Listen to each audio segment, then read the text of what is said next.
We're back. We're back. A dinosaur story. Oh, God. You're starting with this energy? This is what you signed up for. You knew. Don't pretend you didn't. No, it's just I didn't expect to be hit with a... No one ever does. That's a deep pull. Aren't you glad that you have the power to edit this? Oh, that's going in. Yeah, I figured it might. Yeah, so perfect segue into talking about Ryoya Tanaka. I fully agree with Jay's assessment of him, which is like if you fed the ideal of a Dragongate wrestler into an AI, that's like he is what it would produce. He does look designed. You know when Yeah. they were like Disney were making The Princess and the Frog and they did all these designs for Prince and Naveen and they went round the office asking all the straight women like which is the hottest and then they just made the ultimate Naveen out of those. This is such a specific reference. If you've seen the behind the scenes Go off. yeah, anyway. He's kind of like that but for a Dragon Gate wrestler. He's designed. He's been designed. He's still so new. It's Yeah, it doesn't he seem feels like so vital, but he's still so new. I forget. I was routinely forgetting when he was only about 9 or 10 months into his career just how new he was, because it just seemed like he fit into the style like a glove. And I think also he has failed on his first 2 Bravegate challenges, so I think the next one is the charm. I mean, I hope so. When that'll be, though, who knows? Who knows what the time frames on that now are? I keep talking about how he has mom hair. Yeah. Not like soccer mom hair, but like picking up her kids from daycare. Yeah. She's made the packed lunch. And I don't know how better to explain it. We have something of a nickname for him, and it is Boy Princess.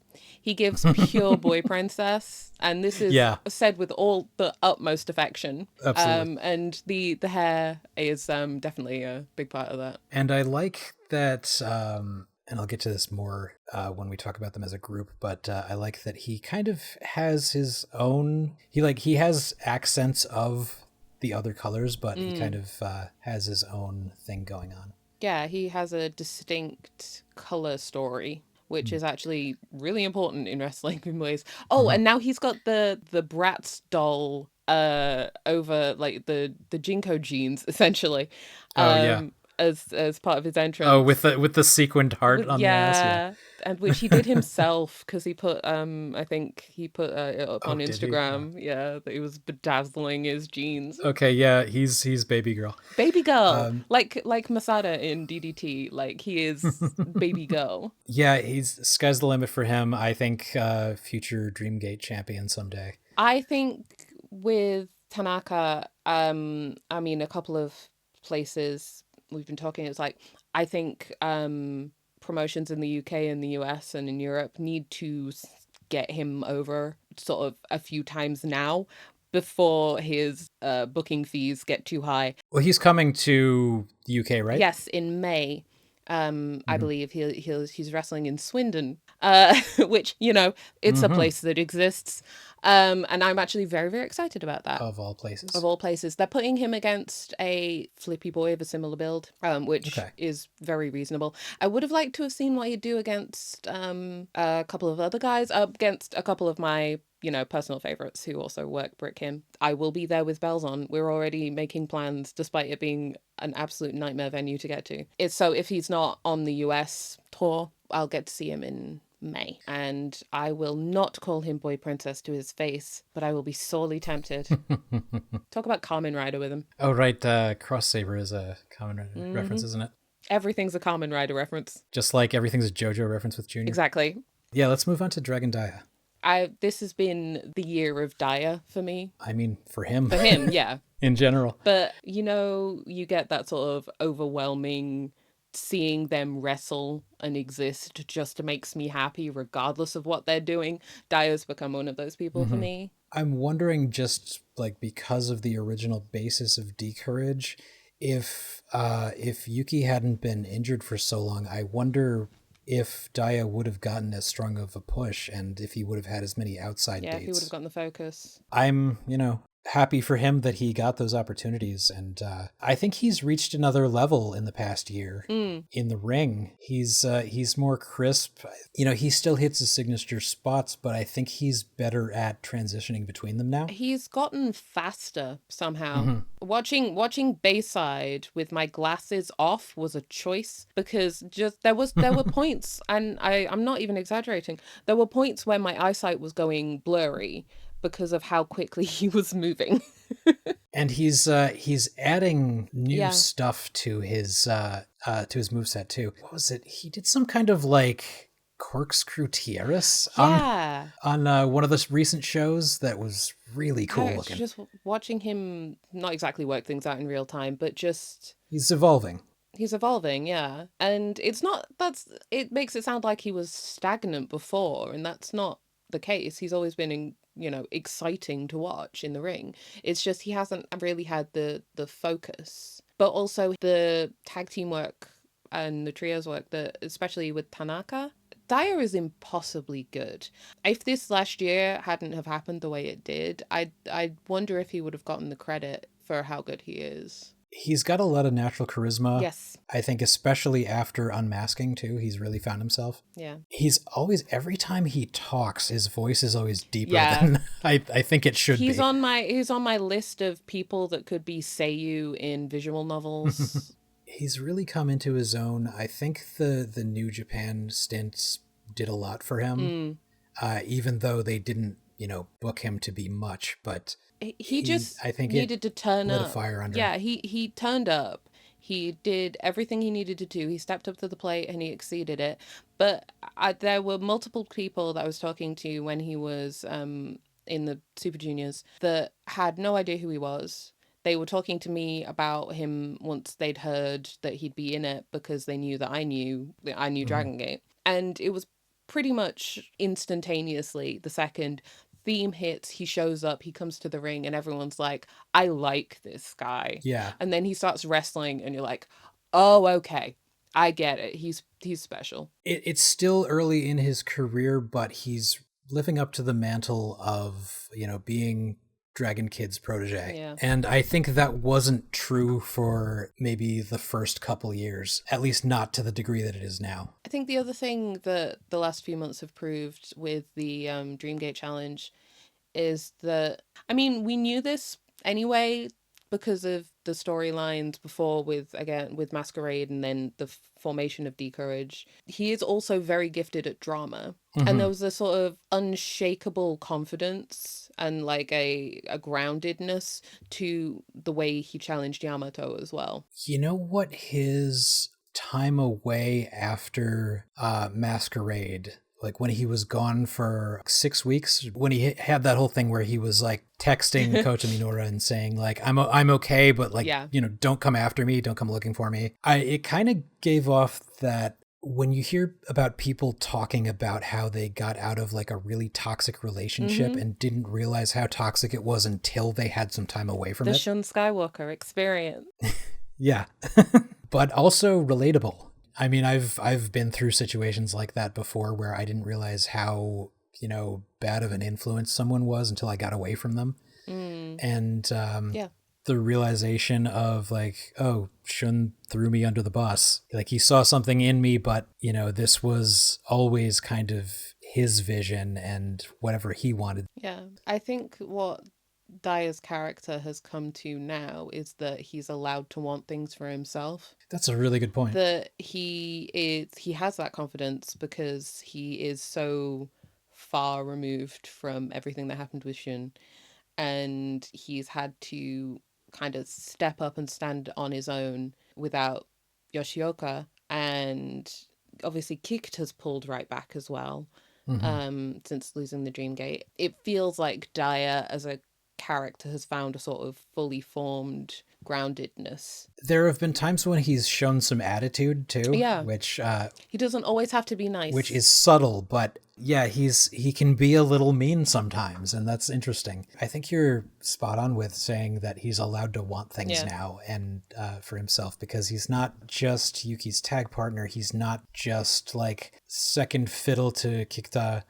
He's in a position now where he's actually showing some leadership capabilities, and that's really interesting for him. And especially with now the sort of stated goal of D-Courage wanting to do more and be more. It's the perfect time for it. Well done, Daya. On that note, let's move to Yuki Yoshioka, who unfortunately there's not much to say about him in the last year because he hasn't been around. Not in the last year, but I'm sure I can come up with something. Oh, no, I won't be that person. I mean, I have a ton of stock in him as long as he's healthy. I fully have my chips behind him as the future ace of the company once Yamato steps aside. Yeah, because he's got so much in common. And I think they know it. His Dreamgate run was easily like one of my favorites in recent memory. Just the way that he wanted to go through every former champion just to prove that he belonged there. I really hope that he comes back without missing a step. Like, I really hope that the length of time that he's out is because he wants to make sure that he's in peak condition and can really go. I mean, like, when people return in this company, they usually don't miss a step. I mean, like, we'll talk about Kikuta in a bit, but he's an example of that too. I really have the highest hopes for Yuki, and especially putting him back into Dreamgate contention sooner rather than later once he's back. I will be very normal about that, no doubt. It's the curse that I brought to Dragongate probably is that basically as soon as I decided, or as soon as I fully comprehended that Yuki was my favorite wrestler, he immediately got injured. So great. Sorry about that. I mean, I still my phone background is still the picture of him holding the Dreamgate that you recommended before I went out to Philly. I know you too well. Yeah. And even then, we hadn't known each other. I just clocked at the pageant. Yeah. But when Yuki made that the surprise appearance just to be like, hi, I'm still here. Luckily, it was on a day that my manager wasn't in because I was once again watching Dragongate on my phone at my desk. I was sort of like half paying attention because they'd started talking and I was doing job things. And I turned away slightly from my phone to pick up some paper. And the Courage theme hit. And I was like, oh, and then literally I sat bolt upright and tears sprung to my eyes, which is the reactions that Dragongate has gotten out of me that I did not expect in the past year. That's one of them. But again, I never want anyone to rush recovery before they're ready physically and emotionally, but I am beyond ready to see Yoshioka back, and I will be very annoying when that happens.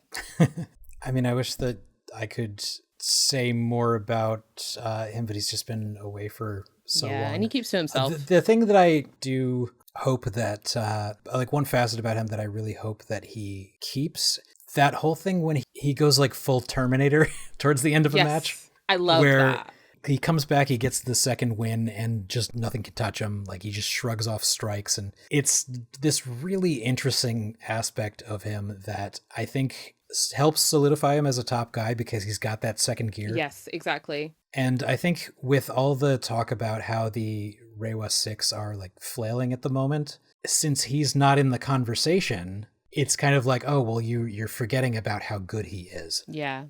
And I think maybe that's the point. Yeah, I mean, he hasn't been, quote unquote, he hasn't been letting the side down for the Reiwa 6. Like, not just because he's not been here. Like, even before that, he wasn't floundering in the way that everyone's had a run at Yamato and no one's defeated him. I mean, this is, there's no way I'm going to have this audio all produced before the February Korakuen, but that the main event of that is Reiwa 6 minus Yoshioka with Yamato in his place, and I don't think that's an accident. No. And it could even be, where he comes back in. I will always hope for that, like, hey, but I'm not going to set my sights too high and then be disappointed because that's not fair on them and it's not fair on me.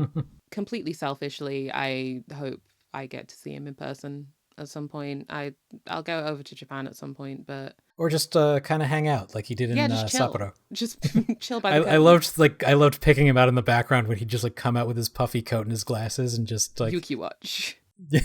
Real. And it was for D-Courage matches too. You just see him like walk out in the background. But cool that he was there. Yeah, so yeah, hopefully we'll see him soon, but no rush. Let's get into Kikuta, Madoka Kikuta. The first thing I got to say about him is what is that hair? Well, yeah, the hair's gotten just more and more improbable. He's had good-looking hairstyles before. I don't know what this is supposed to be, but it's just more and more sort of plant life adjacent. Yeah, I feel like ever since losing the Dreamgate, he's sort of pushed into the background a bit more. He doesn't even talk as much as he used to. No. And maybe part of that is just pushing Daya over him. But yeah, he seems a bit understated recently. Yeah, which I think has actually only just changed with the events at the end of Bayside. Again, with the concept of the Reiwa 6 sort of crumbling in the way that it has. And I think Kikuta's only just coming to terms with how that reflects on him as the one to nominate them, including himself, which is an interesting ego move. But it's interesting because the Reiwa 6 was nominated when they were very clearly all on top, and the only thing that could have happened then is that was all going to fall apart. So it's very easy for Kikuta to stand there with this big shiny belt on his shoulder and say, we are the future. But everything after that has now been, okay, so prove it. And thus far, no one's really been proving it, which is where Paradox have come in. I have a whole set of theories, like looking back, how all of this tangles together and rolls forward. Yeah, and I think just looking at this list on the roster site, you do see the members of the Reiwa 6 are in leadership positions or second to somebody else who is. So they are in those positions, but then, right below them, you see Yamato there. Yep. And then Ho-Ho. Real, honestly. And Mochi. I mean, they're definitely positioned to succeed, but I do understand why in today's climate, you kind of have to be like, okay, well, these are the names that still draw people in. We can't just have those people take back seats all the time. If you're an ace like Yamato, if you have the reputation that BB Hulk still has, you've been like a mainstay since Toryumon, like Susumu, and especially Dragon Kid, it's not a bad idea to say, hey, these are the guys who are still near the top of the company. And it's not like you can begrudge any of them, because it's not like they've gotten terrible, they've not faltered. In the paradox of it all is still incredibly vital, interesting, incredibly talented wrestlers as well. It's not like they're clogging up the top of the card. Yeah, it's not like, and I'm gonna put some people on blast here. Do it. It's not like they're pulling a Matt Hardy or a Jeff Jarrett, where it's like, oh yeah, we're putting them at the top, even though they clearly can't go at that level anymore because of the nostalgia and the name recognition. Because that's the thing. It's not even about it's not about age. It's not about how long you've been around. It's about whether you still are bringing something into that position, right? Be it character work, be it wrestling, be it both. And I think the difference is, it's like, yeah, okay, you have Yamato still at the top, but he's still at the top of his game. It's not like Ultimo is the ace. Yeah. And I think that would be egregious. Like, that would be where the clear line would be drawn there, is to say like, oh yeah, if Ultimo Dragon was beating everybody and gave himself another vanity belt, and like, he doesn't job, but but still, it's like he's in an inoffensive position where he's in like 8 and 10 man tags, and he'll do like a Mahistro Cradle and that'll be it. But the way they utilize him isn't like pushing him above people who have really earned their spots, and you don't see him even going over the Reiwa 6, much less the Paradox lineup. You can kind of transition to talking about D-Courage as a whole too, where I think that they did have this kind of like protagonist of Dragongate thing going on for a while, and I'm not sure if that still applies, but I do think that once Yoshioka comes back, and if they do recruit Hyo, if that's where that's going, like he has been tagging with them on shows a lot. Yeah. I think that this year will probably re-solidify them as a credible threat. Mm-hmm. There's some speculation I've seen that they want to have Yamato beat Shima's defense record just so they can say that he does. But he'd have to have the belt for another year, I think, for that to happen. And I think that would be somewhat injurious to what Dragongate are right now and what they're trying to be. Feels unnecessarily petty. If this is the year where the Reiwa 6 climbs back up, then I think D-Courage are probably the leaders of that. Yeah. Because you've got two of the Reiwa 6. You've got Daya, who's most recent King of Gate and like outside appearances. You've got Tanaka, who is pound for pound is the quintessential Dragon Gate style. The platonic ideal of a Dragon Gate wrestler. Exactly, yeah. So I think they're in the best position to kind of come back and show Paradox, what they're made of. But I think they have to be solidified as a whole unit before that happens. And I don't think that can happen yet. Yeah, the concept of the protagonist of Dragon Gate, which was undoubtedly, it was D-Courage for a period of time. I mean, I've kind of talked about this at length as a concept within Dragon Gate and the way the storylines have ebbed and flowed over the past year, that the protagonist of Dragon Gate, sort of as it stands right now, for a while it was Gold Class. And I think to a degree it still kind of is Gold Class because there's a lot that is unresolved in their story arc as it is. We're moving towards it being maybe a little bit more focalized towards Yamato, but I wouldn't say that he's not like the protagonist. So I think it would be fairly easy for there to be a refocusing on D-Courage, especially if it seems like they might be looking at deepening Kikuta and what he's doing, who he is emotionally, because for the last year he's been doing good work, but he's been the guy that has been there. There hasn't been a lot of character depth, and I do wonder if D-Courage has taken a bit of a backseat because they thought Yoshioka would be back sooner. So they don't want to necessarily play beats before they knew for sure. Yeah, I feel like they've been in kind of a holding pattern, just waiting for that. And I think once that happens, I think we're going to see a resurgence from them. Yes, and at least I would hope so. I'm hopeful and I'm here for it. And I have my sports towel and I'm going to take that to Vegas. All right. It is time to move up to the gold class tier for premium members. I mean, yeah. That is the pitfalls of organizing your roster like a tier list. Yeah, let's go to Mochizuki Junior. Such a good boy. Just a weird lad who we all love. And everything's a JoJo reference. Everything is a JoJo reference. And you know what? I respect that. I resonate with that deeply. It's really impressive just how good he is, and it's obviously talent is not hereditary, but he had the best teacher in the world, probably. Like, we talked about this a bit when we talked about Mochi, but his reveal of not actually being Masaharu Eto was just brilliant. Superb. Galaxy brain storytelling. Do you know the pun on the name, too? I do, but if you want to explicate it... It's like, there's multiple layers to it.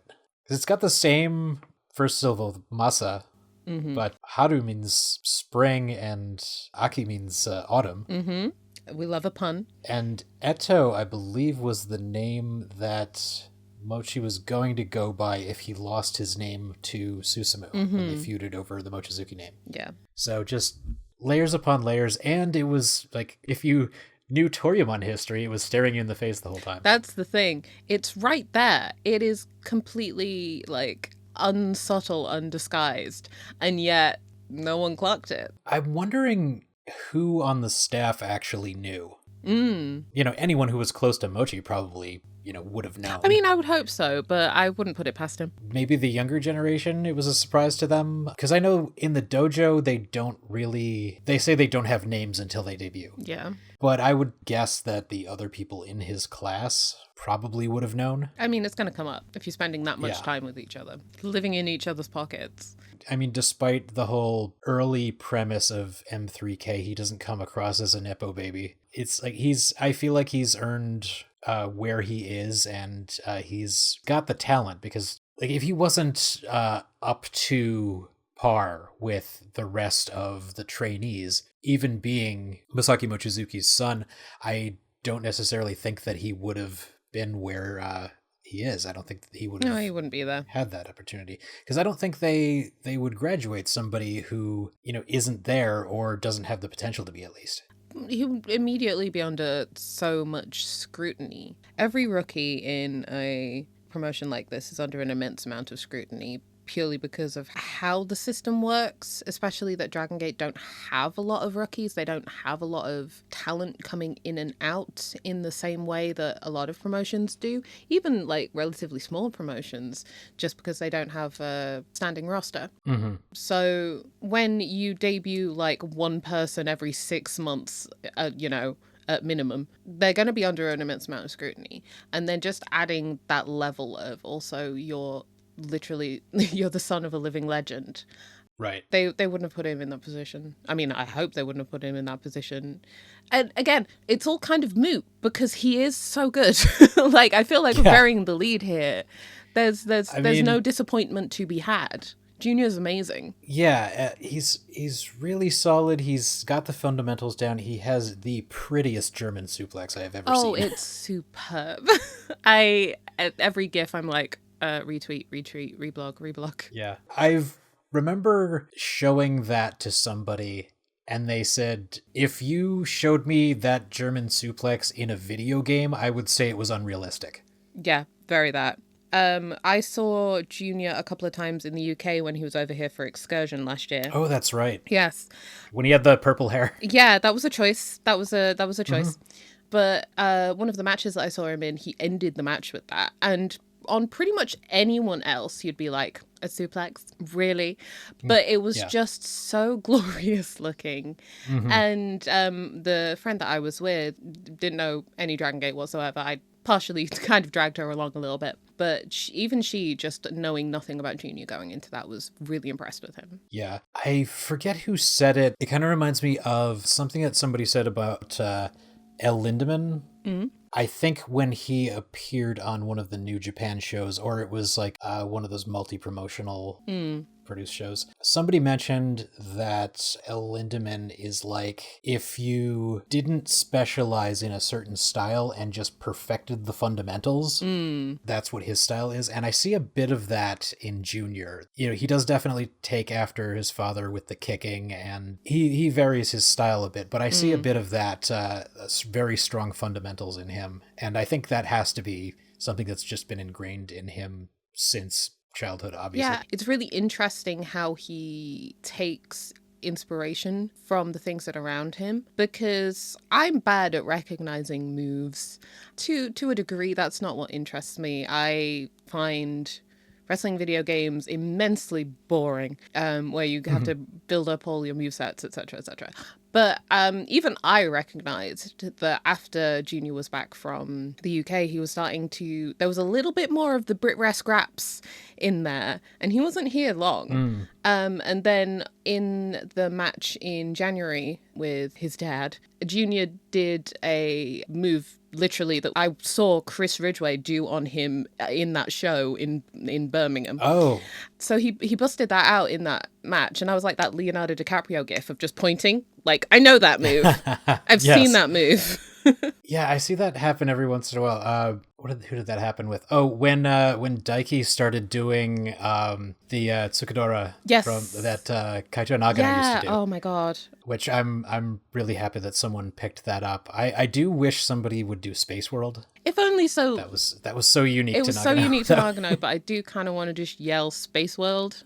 There was something about, I know, again, tangential, but Nagano, his aesthetic sense When it came to the moves that he did and like the naming conventions and everything, was top tier. Miss that boy. Yeah, really unfortunate loss with him. Hope he's okay.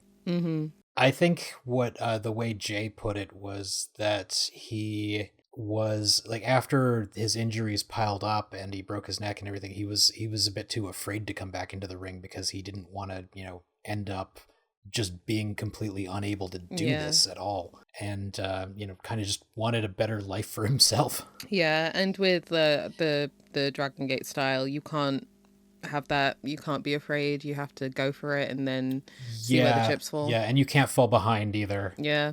I think the only reason that someone like Ryofuda is finally finding success is because he stuck with it and didn't let that lapse overtake him. He just kept at it and kept coming back, and he has, that tenacity with him. But, that doesn't apply to everybody else, and not everyone can do that. And I don't blame people like Nagano or Tien Revolution for not at all. Having to call it quits. Gotta protect your peace, as the kids say. And then you have cases like Shoya Sato, where it was kind of an inevitability with him. But yeah, who was in Junior's class? It was Nagano, Tien Revolution, it was Kato, and Daiki was the last one, even though he debuted the year after. So they all, I figure they must have known his identity. Say it like it's Batman. Yeah, I mean, that's kayfabe for you. That's kayfabe, baby. I don't know, do you think Junior ever goes back to being called Ryoto? It's hard to tell, because that can absolutely be the intention, but you never know when someone might get suddenly really, really famous under a name. I mean, there's the possibility that they do the thing where he turns heel someday and just goes by all caps Ryoto. Yep. I will say, one of the things about Junior is that, considering the resemblance and the fact that he sounds almost exactly like his dad when he talks, a lot of the time I don't forget that they're related, but it's like barely a blip on my radar a lot of the time. It's like I mostly call him Junior. It's not his most prominent feature at all. I generally refer to him as Junior and not Mochizuki Junior. And you don't even sort of go, Junior of what? Right. Yeah, it's just his name now. So he's had 2 matches against his dad now. Yeah, I was surprised that they did the second one so soon after that first. Like, I'm not disappointed, though. Not at all. I always feel like special cards don't... I mean, obviously they count, but I always feel like they don't fully count towards the canon of the story that they're trying to tell. I see what you mean, yeah. Yeah, so now he's 0-1-1 with his dad, so... What a phrase. I remember it was like, Jay was talking about it on commentary, you can just like beat the crap out of your kid here. Punch your dad square in the face. Yeah, this is the environment where it's okay to beat up your dad. Wrestling. Sometimes you step back and you go, what am I doing with my life? There are a lot of, second generation, third generation wrestlers, but I struggle to think of many that have actually fought their parents.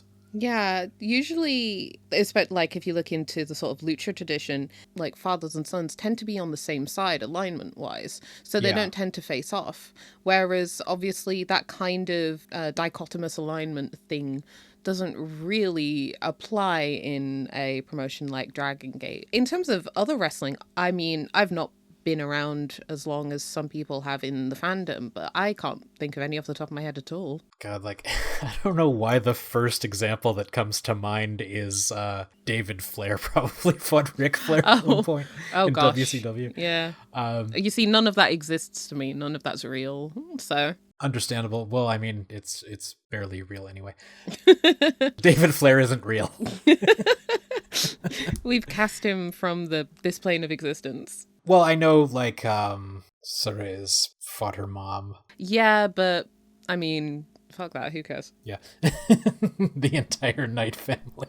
Literally, I can't... The absolute state of them. The absolute state of them. And I can't escape them. I have that luxury. I'm sure you don't. That's a whole other can of worms. This is the Patreon exclusive. Yeah, right. But all the talk about the like generational wrestlers, it does make me wonder like, maybe this is a bit too parasocial, but it does make me wonder what Ryota Mochizuki's upbringing was like, and how much he was around wrestling growing up, and whether it was what he always wanted to do. But back to my point about whether he'll ever go by Ryoto, I think in opposition to the way Ishin handles his legacy of like disowning his parents and his family name, basically, I do think that Mochizuki Junior could potentially lean into it and make that a point of ego, like even if his father disavows him. And I mean, God. Because that would be a great heel character, is like, yeah, that's right, I'm Mochizuki Junior. Yeah. And even Mochi is like, come on, kid, shut up. Yeah, it's like, don't do this.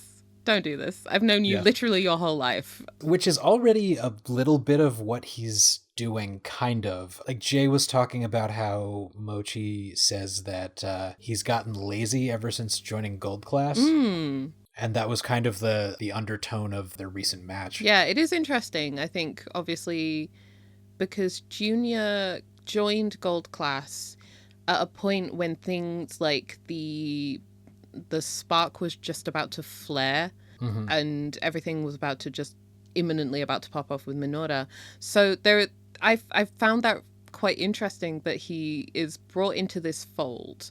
And Gold Class as a unit was quite tight in a lot of ways. It was very besties being besties through the hardships, which is why the betrayal stings so bad. Yeah, and we'll get into that when we talk about the unit as a whole. But I have some things to say about their journey. But Junior's inclusion into Gold Class came at the point where he didn't have, in the text of Dragongate, he didn't have any of those interpersonal relationships in the actual quote-unquote programming. Yeah, and he also joined shortly before both Minoura and BB Hulk left. Yeah, so everything's immediately been upended. And, you know, what is his sort of place in all of that? Story-wise, he has kind of been the other guy, but that's just the way a lot of these stories play out, is that there's going to be one guy that's less involved than the rest of them, that has fewer emotional stakes. And that's kind of been Junior here, which I find very interesting. But I was sort of taken aback by how seamlessly he did seem to fit into the vibes and aesthetic of Gold Class. Yeah, I think especially as they evolve to whatever they are now, I keep referring to them as like hunky weirdos, because it's like even shorter kings. It's yeah, that's a fair assessment, actually. With Jacky, he does fit in very well, and I think it's just because he is kind of like that type of weirdo. Yeah, it's the JoJo's in him. Like, I know everyone memes on this all the time, but you cannot be that like obsessed with JoJo's Bizarre Adventure and not being a complete weirdo yourself. And that's me throwing stones in glass houses, because I'm looking directly at my entire hardback collection of JoJo's Part 4. So I think he's come into his own. He's got his own distinct personality. Yes. I think he can go in a lot of directions with it. I really can't wait to see what he does next. I'm always excited to see, especially if he pops up in a singles match. I'm always excited to see what he does. I went to the middle of nowhere in Birmingham just so I could see him versus Chris Ridgway. So, and you know, he has so much room to grow too. Exactly. Okay, let's move on to Riiita. How many more eyes can he add to his name? As many as it takes, damn it. I definitely saw something in him when he was still Minorita, and even when he was wrestling under his real name. He definitely stood out just for being as small as he is.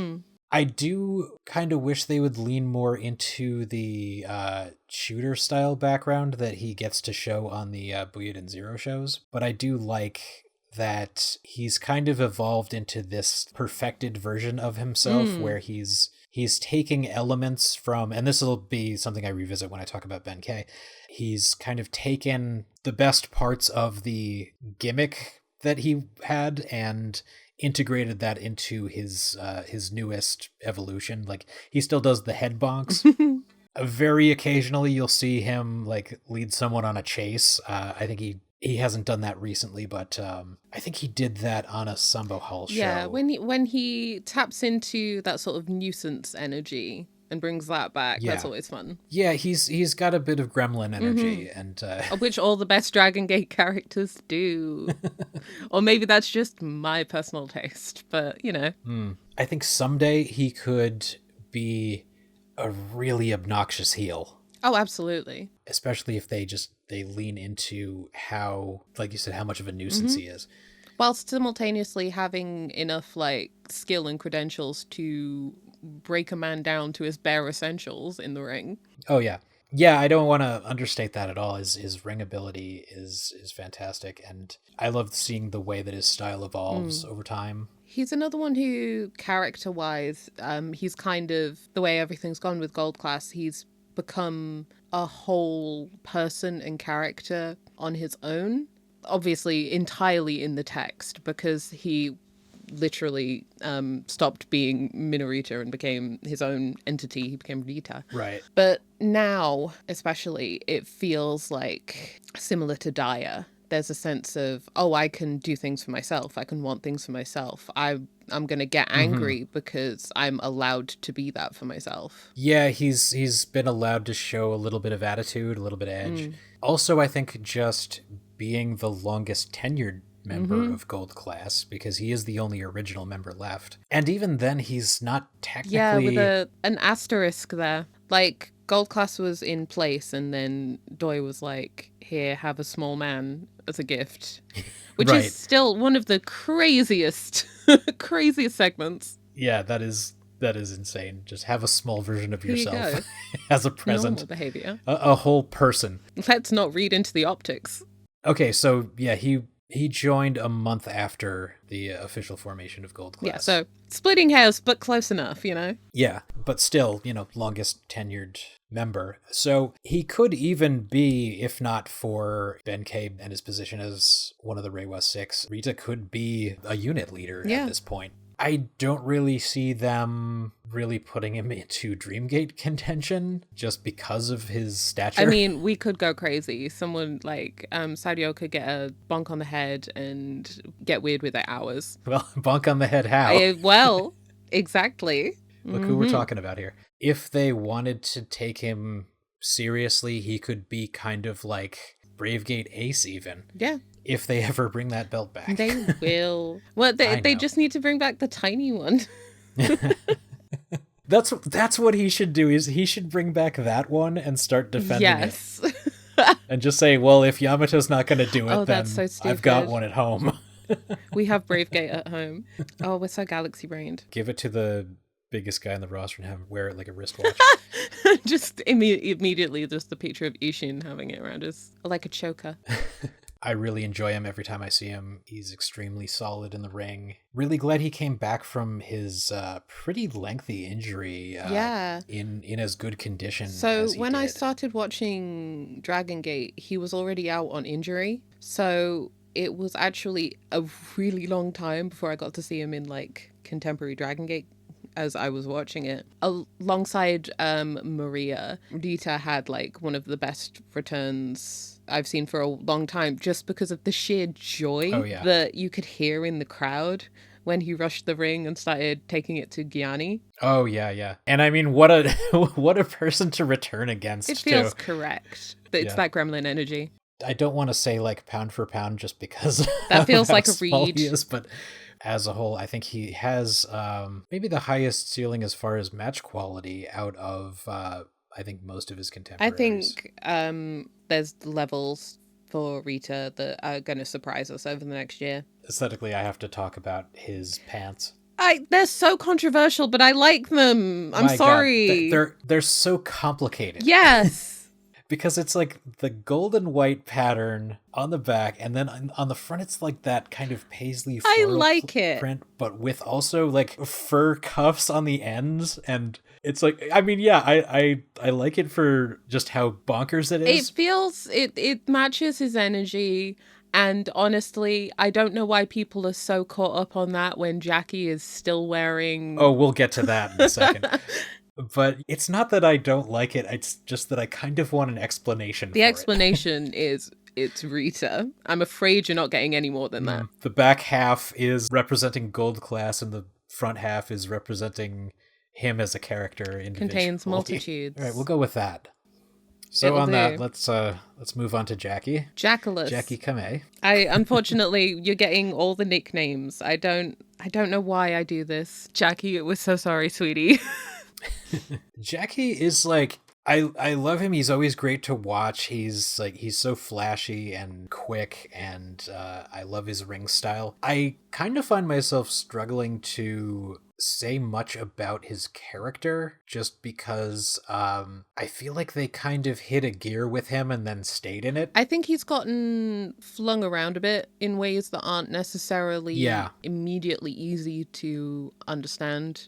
I've referred to it as unit parkour that he's done recently. Yeah, like I don't really know who Gold Class Jacky is as opposed to like Big Hug Jacky or Natural Vibes which Jacky. were clearer because of the circumstances of them. I mean, it's still very new. Like, he's only a month into being Gold Class. Yeah, and I have seen some speculation talking about how like it feels kind of like a ruse maybe, and he's about to jump into something else or maybe do a heel turn or whatever, but I'm not sure if that's in the cards. I think it's just like people are saying that because he hasn't gotten new gear yet. Yeah, and honestly, with the track record of people getting new gear and new anything on time over the last year, I don't think it is actually indicative of anything. Right. Well, I mean, remember that Gate of Nostalgia, Yamato had to track down his old tattered falling apart Mad Blanky gear, which was falling off his ass. Alarming.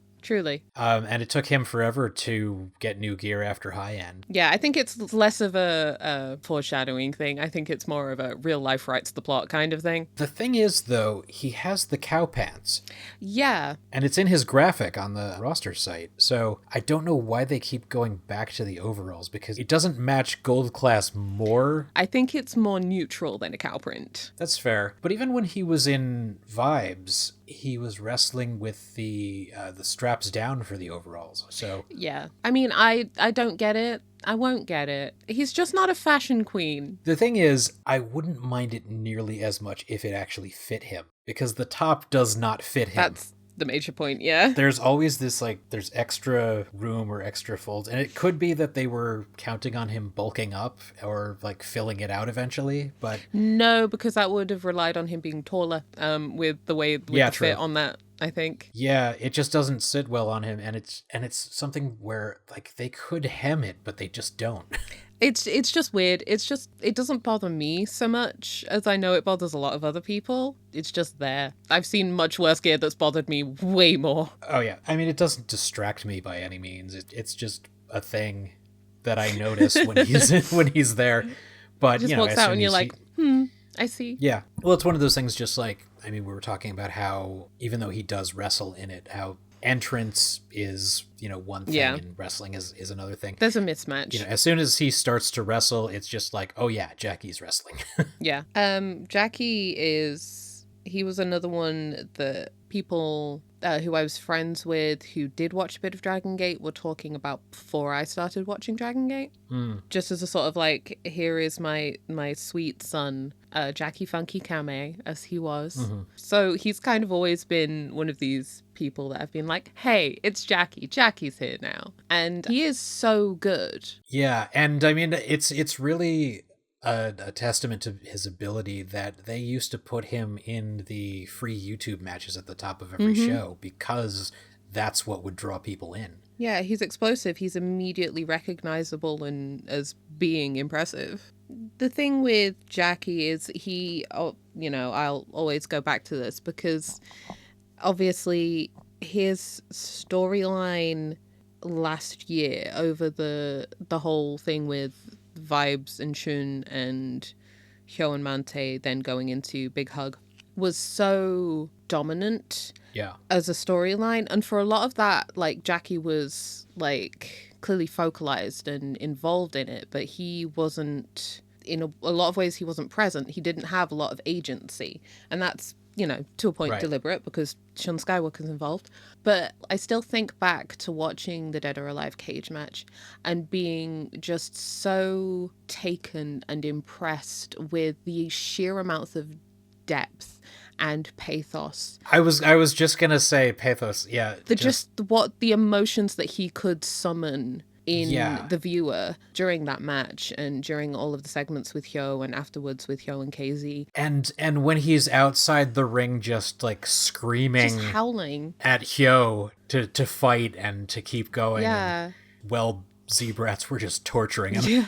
And I think it would be doing a disservice to everything that Jacky did and has done to say that his character in any way has stagnated since that. I don't think that's the case. No. The Jacky that we see after the cage match is actually very different from the Jacky than before. Yeah, and I will say that most of the character work that they're doing right now seems to be leaning further into his rivalry with Jason. Yes, which good, because there was a period of time when it was like, why aren't we going back to this particular well? And I think, again, it's just been a matter of timing. Well, I really hope that is a long-term rivalry, because those two can do no wrong. Like, tagging or against each other, just every time they're in the ring together, it is chef's kiss. Yeah, just poetry. Having the amount of history as tangled and complicated as they do, which it's like the Dragongate special, really. The amount of acrimonious exes that you have in Dragongate. It was like Jacky and Riiita versus Minoru and Jason. It was like, Alexa, play Little Mix Shout Out to My Ex. Is that a really old joke? Yeah.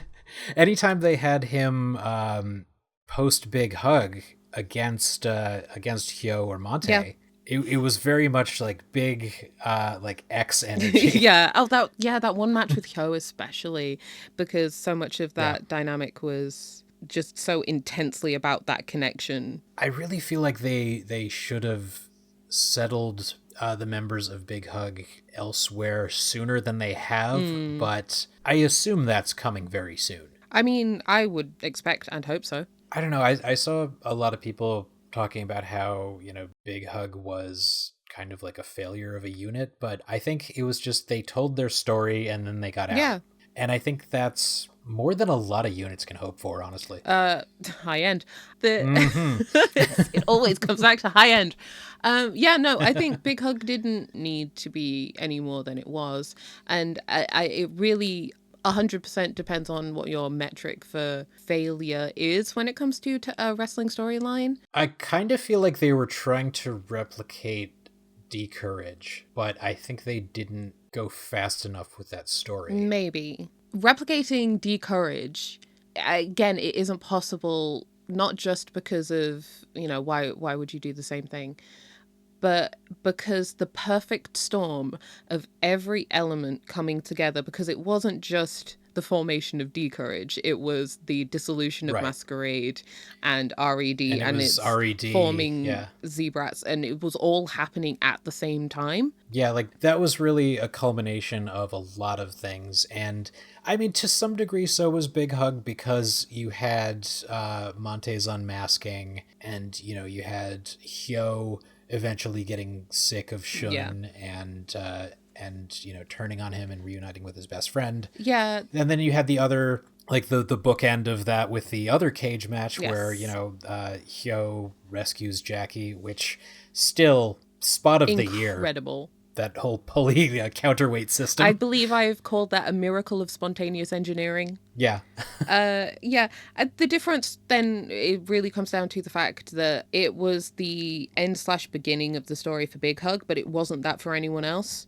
And that's the major difference, I think, with respect to the elements surrounding the formation of Decourage. Yeah, because Decourage was more of a culmination, and Big Hug was still telling its story months later. And then obviously Vibes and Z-Brats didn't implode. Yeah, and it was also interesting that they were all very much over individually, but the unit itself wasn't. I think actually Jay has said it. But they weren't big merch movers, but they were selling merch individually. Yeah.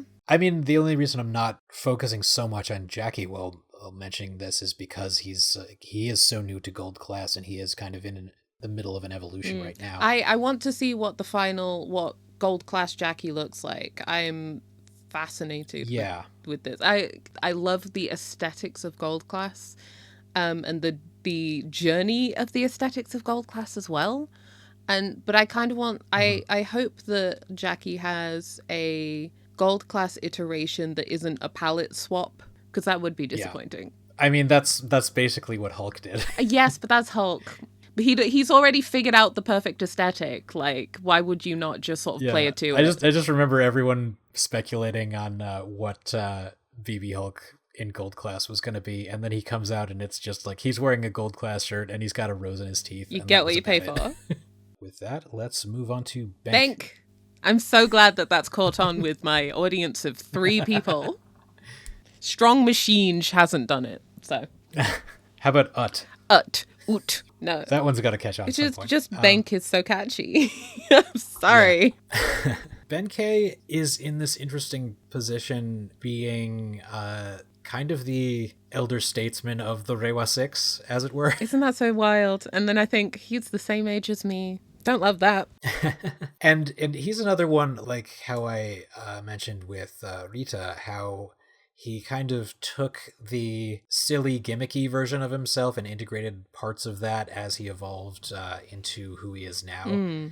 And so he's not fully relying on the Chiki Chiki Sensei stuff, even though I loved that. I mean, the segments where he was like still cutting promos, even though he like had left with the microphone and gone backstage. Him just shouting from backstage is always so funny. Or when they'd cut to a backstage interview on Prime Zone and you could still hear him yelling in the ring. So yeah, just Benkei is very loud, and I like that they've still retained that part of him. He's become a bit more serious now, but he still, retains a bit of the Chiki Chiki aesthetic. Yeah, well, he's serious without being, boring and stoic, because that was part of the issue. That was him for years, yeah. Yeah, and I understand what they were trying to do, and like it wasn't completely unsuccessful. Kind of like a smaller Shingo for a while. Yeah, Shingo Sita. Oh god, if we were still in the Toryumon X era, that would have happened. Oh my god. Well, I mean, I have the 2 stories about Benkei from Mania Weekend last year, and that was I was like 4 steps behind you, my guy. The one where his flight had been delayed, I think, because of weather, because he was flying in with Jay a day later than everyone else, and so he's just like exhausted and just kind of like wants to settle into the venue, and the first thing he sees when he pulls up to the venue is me coming out and doing the Chiki Chiki hand sign, and he just comes up and gives me this huge hug. It's just like the look of relief on his face was just, it was so perfect. It was just like this is like, oh, they know me, thank God. And I was sort of like up the stairs slightly, because we were just outside of the venue, and we just walked out and we were heading to probably Dunkin' Donuts, because we ate a lot of Dunkin'. Right, it was like the only place to eat. Yeah, because I was walking out behind you, because like I say, we were going to head across the road to get some coffee. And I saw all that happening, because we were just sort of strolling out, leaving, because it was Benkei, Sairyo, and Minora coming up the stairs, and I remember going, "Oh, Gold Class," like a normal person, as you do. So that all happened. Your interaction with Benkei happened in front of me, and then I saw Sairyo come and shake your hand as well. Yeah. And then he walked up and passed me, and then he doubled back as well and came to shake my hand, and I was like, "What is happening here?" I've been clocked. I think a lot of that was just like oh, people recognize us. There's a different kind of interaction between like people who kind of know who you are and people who are obvious fans of yours. Yes. And I believe by that time also, because I had spoken to Ho-Ho by that point, I think Sairyo was aware of who I was. Yeah. So I think he must have told some people. There must have been like some kind of discussion on that. You look good for the press, Yeah, because the other encounter was I was leaving a show a little bit early just because I was really tired, and I saw Benkei and Minora standing by the door, and I asked Benkei if I could get a picture, and he kind of gestured towards the merch table, and he's like, "Sorry, you pay," and and I'm like, I understand, and then Minora just like whispers something to him. I didn't catch all of it, but he definitely said something about YouTube, and Benkei's just immediately like, "Oh yes, picture," and then he takes a picture with me. So I was like, what is happening? You're famous. I mean, I've told you that, like, I've had conversations about Dragongate with now multiple British wrestlers who have, apropos of absolutely nothing, mentioned your channel. Yeah. And I've been like, that's my pal. Yeah, you were talking about Lycos, right? Yeah, both Lycoses and Nico Angelo. It's interesting how whenever I talk about the body types in Dragongate, and I will talk about the big guys, I always include him even though he's not that big. Yeah, he has big man energy. Yeah, it's because he's very dense and he's very powerful. Yeah. I don't know. Benkei is so engaging in the ring as a personality and a wrestler. It was really interesting that the feeling going into 2024 was apropos of basically nothing other than him doing more like fun character work. But the feeling amongst multiple people was like, oh, Benkei Dreamgate agenda. I mean, brief as it was, even just, I mean, I don't really think of Benkei as a catalyst type of character, but his loss to Yamato was kind of the catalyst of like, oh, these Reiwa 6 aren't shit. Let's bring back the old guys. I really think that through everything with Big Hug came to a head, that Gold Class then did become the protagonists, became the focalized, not quite a fulcrum, but practically a fulcrum around which most of the other sort of major plot points were kind of developing or at least circling. And it did seem like they were teasing the idea of absorbing Big Hug as a whole, which would have been interesting. Yes. I think that would have worked, but I also do really like that they kind of stayed as a weird little trio for a while before adding Jacky. I think as well that works for the idea that they just sort of keep suffering losses. So why not pull together as tightly as possible to sort of defend against that? Because, you know, you've got 8 people Zebrats out to get you. Yeah. So closing ranks when they did kind of made sense, even if it wasn't entirely deliberate with Hulk. I think if you entirely absorb, and this is kind of like segueing into talking about Gold Glass as a whole, I think if you absorb Big Hug, then there's no real consequences for the disbanding. Yes. Yeah, you're kind of undoing a lot of the emotional stakes. Yeah, other than just not being leaders of the unit. But, I mean, at this point, it's like the actual leader of a unit is a bit tenuous anyway. Yeah, I do find that quite interesting because as much as Minora was the centerpiece, he was never the leader in that sense. Yeah, I mean, I always associated it more with Doi.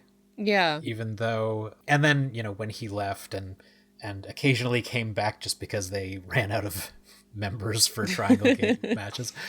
Oh god, it was so funny when that time when they named him as their partner and then he said no, and then Sairyo said, well, I found you a partner, and it's Doi. Superb. Oh, that was when everybody sold for the entrance theme.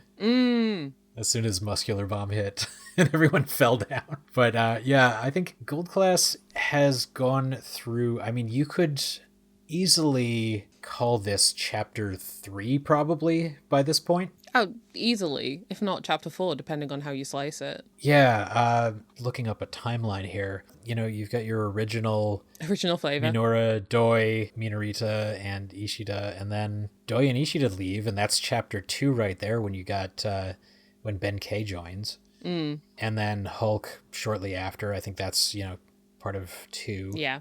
Doi comes back for a little bit, but it's still generally Minora, Benkei, and guest Hulk. starring Naruki Doi. Yeah. And then, yeah, I would say this would be, this would probably be chapter 3. I wonder why some units get the chapter designation, though, and others don't. I think it's fairly arbitrary in the first place.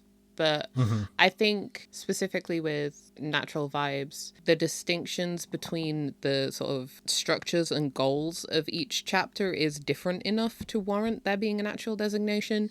Whereas I think Gold Class is the evolution's been kind of more nebulous.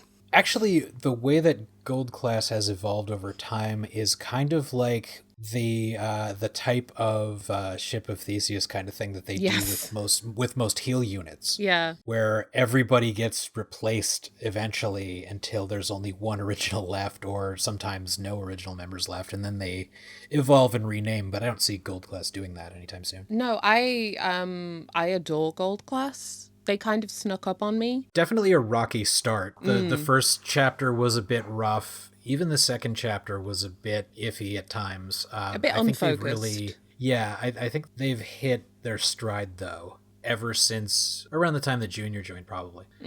It's the collection of weird boys, like, rather than it being the handsome squad. Well, I mean, it's so weird that the way they started was like being the handsome boys to bring back the female demographic, but then they just insulted all the women.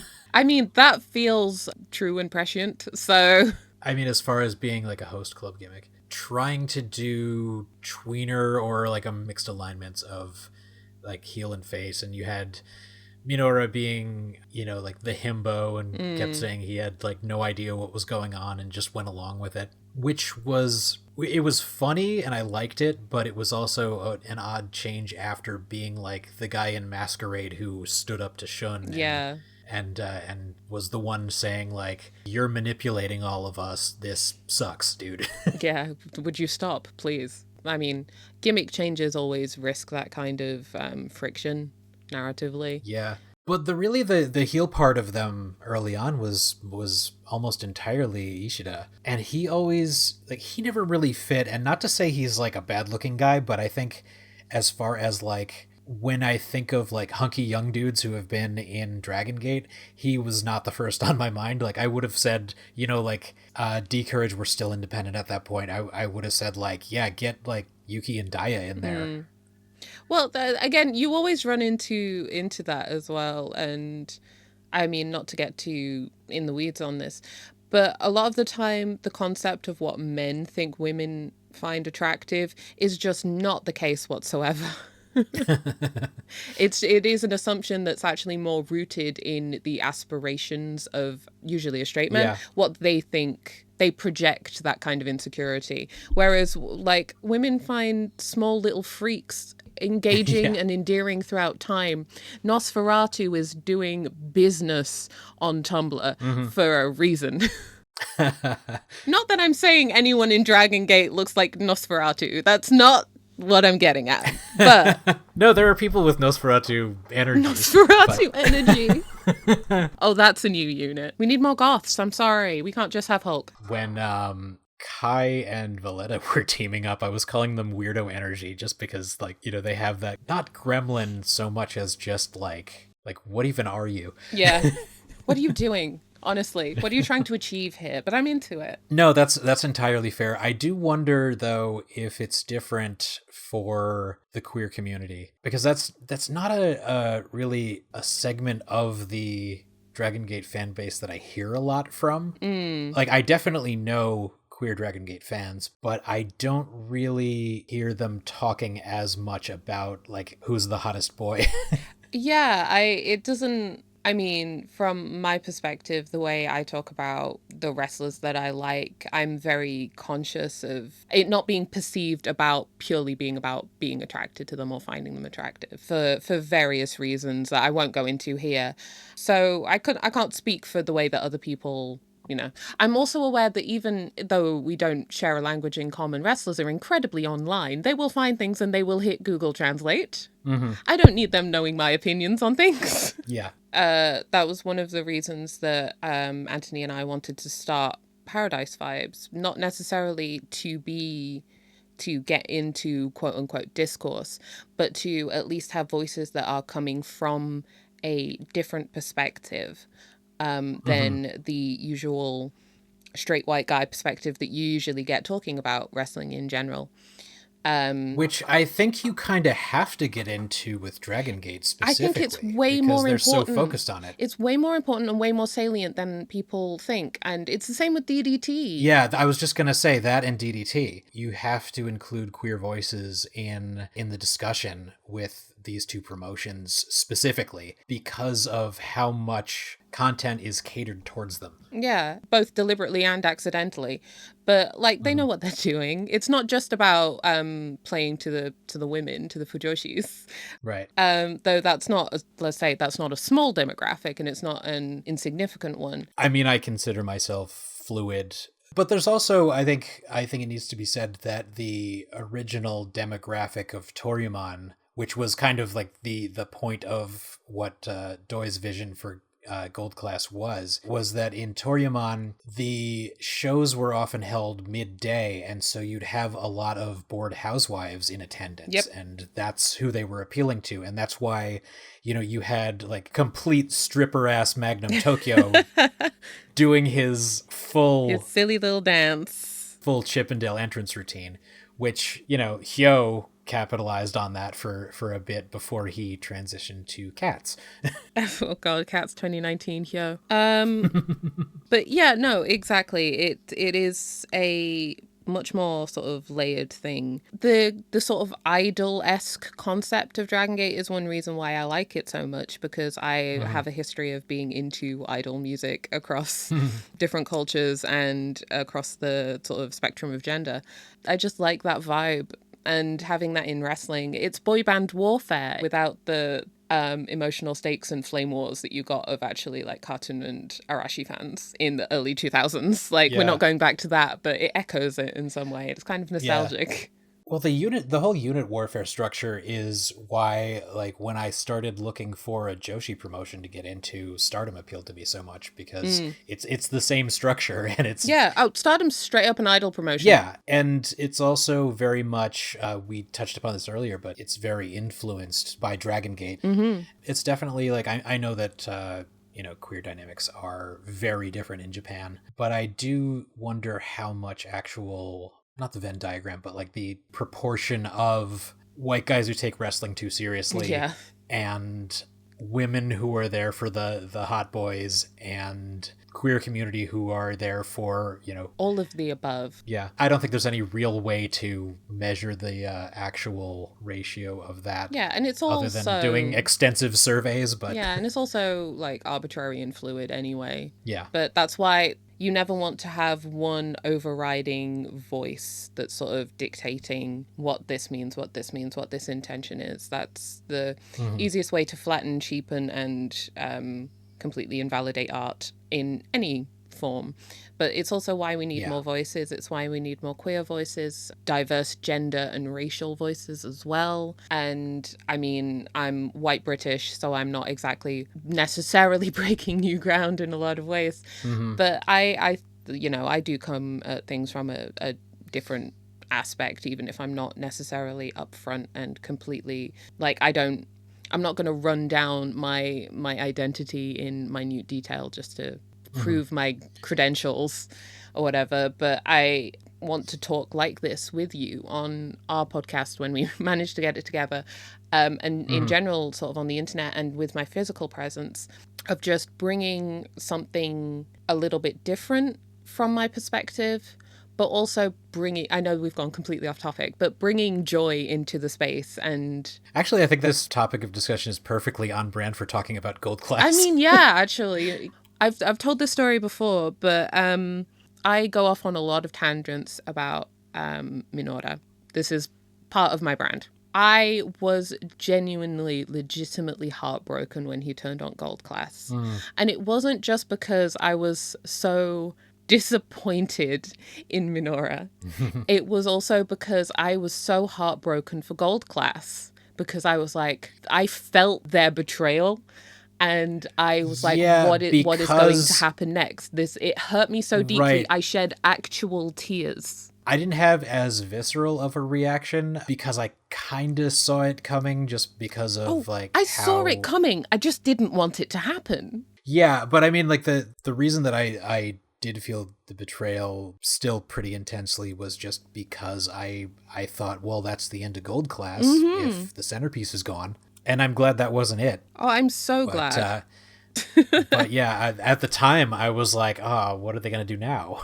I was on a work call. I had to mute myself because I was I was watching Dragongate in a different window whilst I was supposed to be doing training, and I literally couldn't quite hold it together. And it sounds ridiculous, but this is something that I genuinely love about wrestling, when it surprises you with your reaction like that.